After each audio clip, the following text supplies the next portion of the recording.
salaamaaleykum mbokki patriote yi gars yi ñu ngi ziar ñëpp di bëggee ñëpp di ñaanal ñëpp jàmm di ko ñaanal suñu bopp di ñaanal mbokki murit yeeg yëpp yàlla defal leen màggalu jàmm defal ñu ko ñun ñëpp ñu fekkee ko ay déwén yu bëri 2024 président Ousmane Sonko màggal gii mu fekkee ko doon président Sénégal Macky Sall abal ñu ok bon gars yi li ma bëggoon ñu waxtaan vite fait rek maa ngi Touba ni mais juste j'ai parcouru beaucoup de panels tout ça comme ni ma ko je suis en parfaite diapason avec ce qui se passe mais la majorité des patriotes ils soutiennent que Mimi Touré serait une bonne personne pour le Pastef wala pour Yewwi Askan Wi bon mun naa leen jox raison nag mais aussi mun naa si jox suma xalaat ma jox leen ay arguments yoo xam ne peut-être di ngeen ko jàpp benn mooy Mimi Touré li koy motiver mu ñëw Pastef lan la foog ñu xam ne dafa am lu mu doon wut ñàkk ko maanaam dafa bëggoon doon présidente assemblée nationale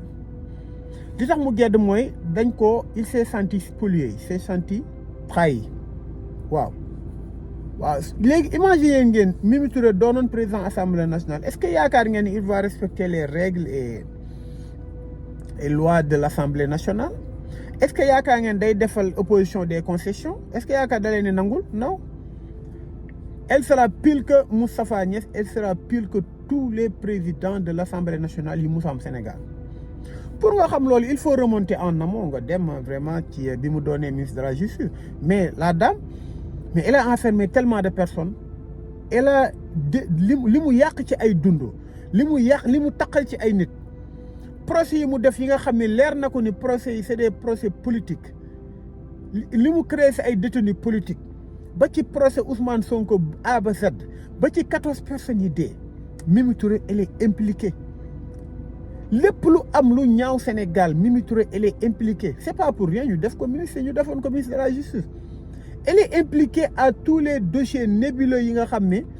procureur peut-être jël nañ ko jox ko alors et vous pensez que Mimi Touré serait une bonne personne parce que politique addition la comme li ñuy wax affaire yooyu non vous ne comprenez pas alors yéen ngeen xalaat ni tey Mimi Touré su amoon li mu bëgg tey dina xalaat di tirer ci Macky Sall wala déet non dafa amul li mu bëgg xam ngeen tey dama leen wax tey Mimi Touré tey mu ñëwoon Pastef am na ñoo xam ne dañ naan maa ngi dégg ci panel yi ñu ne parce que comme Mimi Touré ni mu xamee APR ak Benno bis bu ñëwoon Pastef nguur gi dañuy tiit vous ne comprenez pas gis nga Macky Sall foog ngeen xam ni dafa jaaxle Macky bi mu roccee premier ministre la coalition bi am problème yëngu mu teg ci jëlee Mimi Touré fi mu nekk teg fa pur ennemi muy Idrissa Seck problème yi kon ne ba léegi ay Ismaïla Madior Fall ay Aly Ngouille Ndiaye ñoo ñëpp c'est des frustrés dama leen koy wax léegi mais ku ci nekk Macky il s'assure tout le temps mu am lu dëgër ci yow pour mun a def li muy def pour vous penser que ay Aly Ngouille Ndiaye la moo tax ñu toog waxuñu mais dafa am Macky lu mu leen téel lu dëgër ay gars yi ngay dégg yëpp Mimi Touré wax ji du bëri naa leen wax leen wax ji du bëri xola saxaar la buy dem saxaarum nawet la gis nga su commencé wax léegi ñu woo ko ne ko léegi elle va se taire alors Macky il s'assure tout le temps que avant muy def benn affaire avant muy def mbir day am lu dëgër ci yow mais c'est le cas pour yéen Macky Sall politiquement il est si bête comme vous le pensez ngeen ne Macky Sall jël mu défier par exemple ñi nga xam ne ñooy les fondateurs de sa coalition wala de son parti non dafa am préalable bu mu teg ba pare parce que vous pensez dans la tête de Macky Sall gëmul il croit pas à l'histoire il croit pas à l'évolution boo xam ni c'est maanaam c'est naturel Macky lu mu gëm mooy baguette magique Macky tey su fekkoon dafa fal benn président assemblée nationale boo xam ni tey dañ naan am na parcours comme nga ne par exemple nga jël benn Aly Ngouille Ndiaye wala benn Amadou Ba nga xam ni am na fu ñu jaar non bëggul lool Macky il veut créer le mystère parce que Macky Sall dafa am benn obsession boo xam ni il veut être quelqu'un d'imprévisible il veut faire partie des politiciens qui sont extrêmement imprévisibles moo tax li muy def baguette magique la koy def il est sorti quelqu'un du néant mu def ko président assemblée nationale et je vous dis une chose Macky Sall ki muy teg premier ministre kenn du ko foogee ci ñun même surprise dañu am parce que le gars loolu la teg comme bouclier il va être imprévisible parce que loolu lañ ko wax pour gouverner il faut être ferme et imprévisible alors moom loolu lay dérouler psychologiquement bon alors Mimi Touré dafa xam Benno Bokk Yaakaar moo tax su ñëwoon ay Pastef day jariñ lu bëri parce que dinañu divulguer ay secrets yu bëri alors mais su ñëwee Pastef qu'est-ce qui va se passer mais c'est l'inverse mooy lan ni mu xamee Benno noonu lay xamee Pastef léegi su génnee xam nga nu muy def danaan Pastef fa laa nekkoon wala Yewwi xam naa leen il va tirer sur le Yewwi Askan bi di wili pande te ñu bëri duñ ko weddi parce que il était dedans n'est-ce pas mi ngi woon ci biir alors li nga xam ne moom lañ yaakaar ni moo ñuy jariñ moo ñuy lor alors en ce moment nu muy def mu dugg benn Yewwi Askan bi benn 6 mois mu génn xam nga nu muy def il va créer sa coalition di tirer ci Yewwi au lieu mu tirer ci benn mais ci Yewwi lay tirer ba am lu dëgër parce que une fois mu dugg ci Yewwi rek day am doole benn poids bu garaaw lay am poids boobu noonu ëllëg moom lay marchander ak Macky Sall au détriment du Pastef wala de Yewwi Askan bi noonu lay demee alors li am ba am mooy Mimi Touré yoo xam ne ñi ngi woon Benno ñooñu ñëpp ku ci bëgg a rallier Yewwi Askan bi il faut nga créer d'abord un jeune tampon man c'est ce que je préconise maanaam il faut être un bouclier mooy yow da nga mer Aly Ngouille Ndiaye mer na Ismaïla Madior Fall mer na Mimi Touré mer na keneen ak keneen mer na créer leen seen coalition et faites face au régime de Macky Sall ngeen jàkkaarloog Macky Sall di wili pande Macky Sall yi mu def di divulguer ay secret bu boobaa population bi dina gis ni ñii kat bokkuñu opposition radicale mais sont des frustrés yoo xam ne ils sont conscients de ce que les Sénégalais vivent et ils sont repentis maanaam rëccu nañ li nga xam ne ñi ngi ko doon def maanaam tuubal nañ seen bopp comme ni ko booy di waxee ba pare conscient nañ li Sénégalais dund ñi ngi rëccu bu boobaa ñu nekk en dualité avec l'État xeex bi tàkkarnaase révélation yi tàkkarnaase Macky di leen wutal ay dossiers Sénégalais taxaw bu boobaa ça va donner un bouffée d'air à Yewwi Askan bi au Pastef alors à partir de là la cohésion l'alliance se fera naturellement parce que c'est l'opposition radicale avec une opposition frustrée qui est face à Macky Sall noonu la scénario boobu moo mun a am loolu su amul lépp luñ def rek dañ koy rëccu ma wax leen ni nit mënul taxaw di la saaga pendant 10 ans xam nga ñun nous sommes trop émotifs nous les patriotes dañoo yaaxamte Mimi Touré lu nekk wax nañu ko lu nekk wax na ko suñu leader lu nekk traité na ko de Pastef lu ne maanaam dossier bu nébuleux boo xam ne am na fi Mimi Touré loxoom mi ngi ci Mimi Touré il a détruit tellement de familles encore une fois 14 personnes yi dee mi ngi ci doo ko ci génne parce que mi ngi woon ci biir di wax force reste à la loi kenn yóbbu ko ay suite beauté tout ça kooku tey ngeen ñoo taxaw parce que génn na ñëw na ne du voter tout ça affaire yooyu on l'applaudit mais arrêtez chacun est libre d'applaudir alors su defee li ma wax ba pare bu boobaa su ñëwee c'est naturellement on va l'accepter bu boobaa il est face à ses responsabilités génn na ay secret yoo xam ne nit ñi dofuñu mënuñ xam nañ lu ñu fomenter wala déet kon ça dit que le scénario Mimi Touré ça nous intéresse pas gars yi pour ñu gagner ce combat on doit compter que sur nous-mêmes mënuñu compter sur kenn non su ñëwoon day baax on va compter du ñëw soxla wuñ ko parce que fi ñu jaar ba yegg si fii dafa metti on a un parcours très chaotique et difficile des moments de turpitude amul benn 3 mois bu ñuy toog te amuñu benn affrontement chaotique boo xam ne dinañ ko am suñu leader am ko kenn sa xel dalatul dañoo jóge 2014 2016 ñu jóge en confrontation bu nekk ñun ñi ku ci nekk sa temps fekkeewu ko sa sécurité fekkeewu ko yàlla suñu borom xam na ni ça fait même pas ñi may sama groupe ñi xam nañ ci dara ça fait même pas 15 jours sama oto dañoo jël toj ko carrément j'ai pas voulu en parler j'en ai parlé à un groupe boo xam ne c'est restreint un groupe que je fais confiance mais je voulais même pas ça dit que amul lenn luy fekkee yow tout le temps tu es maanaam pas en danger parce qu'on n'a pas peur defuñu on sait ce qu'on doit faire xam nañ ni ñuy def pour suñu sécurité vraiment nous savons nous sommes assez intelligents pour ça mais sa dara du ko fekkee ñu nekk Pastef ñu nekk campagne yu metti di dugg ci àll bi di def lu nekk avec des moyens maigres di jël ay millions di ko ci def ñun ñi kenn ku nekk tey ñu ñëw xeex bi ñu xeex ba nga xam ne am nañ fu ñu toll bi ñuy am 15% élection boobu c'était en 2019 ñu ñëw ba nii nekk daanaka ñooy majorité assemblée nationale majorité boo xam ne c'est très concret tey ñu naan un Mimi Touré s'il vient il va nous apporter mais pour man Mimi Touré fu mu ñëwee Farba Ngom war na faa ñëw c'est les mêmes kayit Moustapha Diakhaté war na faa ñëw vraiment Abdou Mbow war na faa ñëw c'est-à-dire que pour ñu gagner combat bi il faut compter que sur nous-mêmes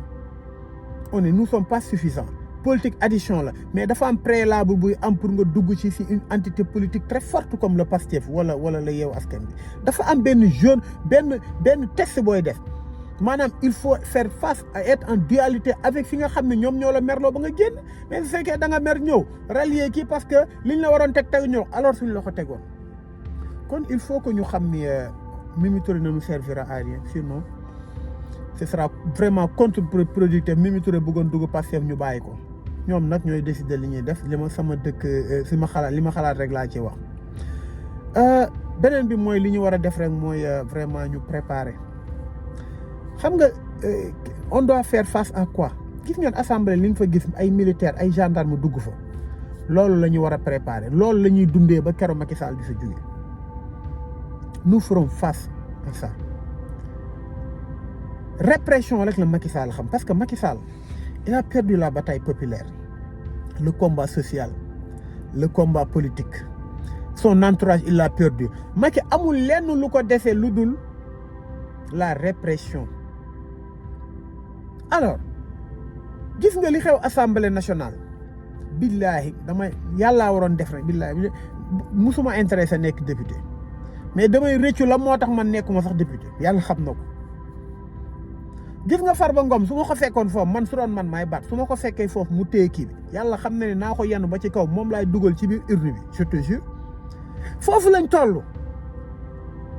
j'aurais aimé fi ma toog maa ngi naan man wax dëgg yàlla bëggoon naa nekk place bu Barth wala place Ahmed Aïdara yàlla xam na ne si kii biiram boobu noonu ak ni mu mel lépp laay dugal ci urne bi je vais le faire passer par là même petit même ni mu tuutee noonu c'est-à-dire que pour wax leen ni assemblée nationale bi buñ ci xaar mu sedd kay retrousser les masses léegi dafa am loo xam ne ñun ñi nga xam ne nekkuñu assemblée ñu nekk la population ñu nekk la jeunesse ñu nekk la forte majorité ñu nekk le peuple souverain foog ñu épauler assemblée bi niñ ko mën a épauler li may wax am na ku ma kii naan ma arrête de dire nous ça moi je me considère comme un lâche ba li may bëgg am parce que tey ça me fait mal on se rappelle de mars tout le temps gis nga assemblée nationale bi ñun ñoo leen war a épauler parce que nag assemblée nationale xeex bii muy xeex ñun ñoo ko waroon xeex mais dañ kaa échoué parce que la bataille de la mobilisation dafa des teg sa bakkan pour sa dëkk dafa des Macky Sall di def lu ko neex muy jàll moo fi am parce que nag parrainage bi dañoo bàyyi mu jàll Macky Sall fi mu waree fi ñu ko waroon arrêté mooy fi mu éliminer liste titulaire bu Yewwi Askan Wi Macky Sall de warul woon sax dem listam warul woon dem non garaawul ñu naan garaawul di dem garaawul mu koy accumuler jël poids démographique bu Fuuta yokku ko kenn waxul dara Macky jël ay nit tëj leen illégalement kenn du wax leneen ak leneen am fi actuellement Ousmane Diagne professeur Cheikh Omar Diagne nu mu tuddati ci nitu dëgg valeur Abdou Karim Gueye mi ngi ci kaso bi kenn waxul dara c'est-à-dire que le combat bi ñu waroon mener le peuple souverain ñun ñoo ëpp doole sax l'Assemblée nationale loolu la député yi di mener alors il n'est jamais trop tard pour bien faire parce que bu ñu yaakaar li ñuy def doy na combat boobu la ñu war a mener parce que tey Macky Sall il est en pourparlers mi ngi ay tractation pour xool nan lay réprimer les députés de Yewwi Askan Wi et de l'opposition à l'Assemblée nationale alors ñun ñoo war a épauler ñooñu ñu préparer li nga député yi ñu fa teg foog ñu rassurer leen wan leen ne ku ci Macky Sall laal c'est le peuple tout entier du Sénégal qui l'a touché, qui l'a agressé. Parce que je vous dis que dans les jours à venir, comme général Moussa Fall, les solutions moo koy génne, mais solution par répression la xam régalienne. Alors ñun ñoo leen war a épauler ngir yàlla ak yonent bi. Comme je le dis souvent, je ne sais pas si je serai ici demain pour may wax, mais li may wax nii daf ma ñor tellement que su ma sañoon ñëpp dégg ko. Peuple bi na pare pour protéger ses députés. li may wax nii je le sais très bien te munoo yegg ci lépp. J'aime pas les diffamations et les révélations loo xam ne man ñor na ma, mais dama lay wax ni gars yi ñi ngi préparer loo xam ne biir assemblée nationale suñu parewul pour faire bouclier pour jàkkaarloog ñii, suñu parewul pour protéger suñuy député dinañ am lu ñu metti lool. Parce que dañ ne woon siiw Ousmane Sonko bu mu dugg assemblée nationale yàlla suñu borom def li gën. ñàkk dugg assemblée nationale Ousmane Sonko dafa wan ni dayo bi yàlla fi yàlla teg Ousmane Sonko maanaam dootu ko boole ci yii nii ay rëbëjoo yi rëmbal yeeg ay mooy lool mu teg fa ñoo xam ne ñoo gën a coriace. Barthélémy Dias ay ñoom Guy Marius Sagna rek mooy fukki Ousmane Sonko ci côté osé ak ñeme lu leer laa leen wax. Parce que li muy def ça dépasse même l'imagination yàlla na ko yàlla bàyyi fii. Alors nañu protéger suñuy député ñu xam ne ñun lekk ñoo ko war a ci gis nga rafetal beeg ay non lii laale dëkk bi dafa toll foo xam ne pour yàlla bénir ko foog ñu toj ko tabaxaat ko et ça doit commencer par l'Assemblée nationale. Député yi nañu lu lépp loo xam ne du yoon nañu faire face rajaxe ëllëg ñu tabaxaat lépp loolu léegi moo fi des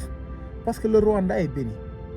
xam nga tey dama lire benn communiqué benn kii bu Kagame def. Kagame nee na il a fermé 6000 églises et 100 mosquées parce que il est temps que nit ñi arrêté di jouer avec l'spiritualité ak gëm-gëmu nit yi maanaam dafa tëj 6000 églises ak téeméeri juróom benn junni def naa dama jóg juróom benn junni église ak téeméeri juma. Parce que ku nekk yaa ngi ne imam nga ku nekk yaa ngi ne yow prêtre nga nee na loolu amatul da ngay jàng wane lu leer pour nga doon ko c'est-à-dire que dëkk pour ñu mu ne leen le Rwanda est déjà béni parce que Rwanda yàlla daf ko defal te Rwanda ni mu mel macha allah du moroomu Sénégal dëkk pour mu dafa am fu muy toll foog mu tasaaroo ñu dajalewaat ko ñu xool les bonnes pièces foofu lañ toll. kon li may wax rek bëgguma vidéo bi gudd parce que jot amul. nit ñi nga war leen téye 1 heure de temps des fois àq lay doon mais je veux juste ma wax leen li may wax daf ma ñor combat bi député yi doon mëne ñoo ko waroon mëne macha allah du ma ni defuñu dara mais nañ préparer pour protéger leen parce que Macky mi ngi préparer loo xam ne man leer na ma am na yu ma ci xam lu bëri. parce que nag dama lay wax leen dëkk bi liñ fi xam bëri na de mais da nga dul wax lépp rek parce que tey soo xoolee ñu bëri maa ngi dégg ñu ngi expliquer naan. way diw lii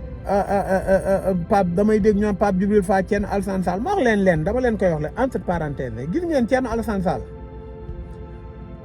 ku yaakaar ni dafa voté opposition yaa ngi nax sa bopp ñëpp xam nañu il a voté pour Benno loolu c'est sûr. Pape Djibril Fall il a été contraint de ne pas voter. Pape Djibril Fall il savait qu'il n'allait pas voter tout était planifié. gis nga li ñu xam ci gars yi gis nga ñun. yàlla dafa def ni depuis 2019 après 2019 gis nga lépp lu ñu bëgg a xam suñu temps la ñuy jël gis nga li ñu xam ci gars yi ay Pape Djibril Fall wallaahi yàlla suñu borom moo ñu tiim suñu toogoon fii di leen ko ràccal avec des preuves à l'appui des photos des vidéos da ngeen di tiit yàlla xam nañ du ay sos parce que nous prenons le temps ñu xool nit ki xam ko ay trajectoire am yëpp xam kii ndax day nax sénégalais wala dëgg la parce que dafatuñu kenn mun la na loolu suñu rôle la waaye li nga xam ne moom c'est personnel sa vie privée on s'en fout mais li nga xam ne ñun ñoo ko bokk pour mu leer nañu ni kii warul nax sénégalais loolu xam nañ ci lu bëri te nañu gën a dem di ngeen comprendre lu bëri di ngeen gis immeuble léegi ñuy leen Pape Djibril Fall ko moom lu leer laa leen wax di ngeen gis immeuble ñu ne la Pape Djibril Fall moo ko moom di nga gis ñu ne la lii nii Pape Djibril Fall actionnaire la te nañ dem le gars il est en parfaite symbiose ak suñu gars yi point léegi nag ñun ñoo ci des ñun nag bañuñu wax dëgg yàlla alliance am entre Pastef ak ay nit yoo xam ne dañoo jóge ci pouvoir amul problème parce que nag ñoom li ñu bëggoon mooy Sonko il est populaire mais dañ ko bëggoon isolé nga xam ne kenn du ko jege waaye il est suffisant tout ça am na ñoo xam ne mun nañ ñëw mais dafa am fu ñu war a jaar fi ñu war a jaar mooy erreur bi ñu def contre Moussa Diop du ñu dal da nga créer sa mouvement être en dualité ak Macky Sall ba def say preuve nga ñëw loolu mooy les conditions du leneen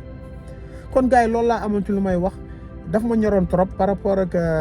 dëgg yàlla li ma ci gën a ñor sax du ay waxu Mimi Touré mais surtout le peuple doit faire préparer gars yi ñi ngi waajal yoo xam ne assemblée nationale te vous verrez di ngeen ko gis ils vont réprimer vraiment ils vont réprimer des députés pare nañ ko nag ñun ñoo war a pare jàkkaarloo ñu protéger suñuy député parce que li ñuy def ni yombul billaay li ñuy def yombul ma ci invité sama mbokk patriote yëpp di leen ñaanal jàmm aussi parce que xeex bi métti na trop ñun ku ci nekk sa tànk mi ngi sa benn tànk mi ngi kaso waaye yàlla baax na ba loolu maanaam dañ ko préparer psychologiquement on n'a pas peur de ça de toute façon yooyu jaaxaltuñu quoi Sénégal loolu du fi gàcce parce que ñi gën a baax dugal nañ leen kaso imam Alioune Badara Ndao du ma mës a jug di ko wax samay vidéo ku mel noonu modèle la ku mel noonu war na tax ku nekk dem ziyaare prison bi sax ñëwaat yàlla na ko yàlla yërëm te yokk ay leeram te xare ko àjjana yu gën a kawe gars yi maa ngi ñaanal ñëpp ci màggal yi mbokk patriote yëpp di baalu ñëpp ak nag ci màggal bi pour un mot déplacé pour une réponse boo xam ne naqari na leen parce que des fois y en a qui me reproche je suis arrogant dans mes réponses mais nit nu mu waxee man nag laay waxee ak moom je vous le répète tout le temps que doo leen mës a dégg ma naan ay abonnez-vous sur ma chaîne wala likez bu leen abonné bu leen likez ça m'intéresse pas de toute façon man li ma am importance mooy li may wax objectivement ma gëm ko les abonnés et les vues ça m'intéresse pas vraiment ça m'intéresse pas su amee nit na commencé kuy seetaan te li may wax mu intéressé ko macha allah je le partage soo ma commentaire naa la wax li ma xalaat naa la wax ak yow ni nga ma waxee ak yow noonu laa lay tontoo voilà kon gars yi ñu ngi ziar ñëpp may bëggee ñëpp di leen ñaanal ñëpp jàmm asalaam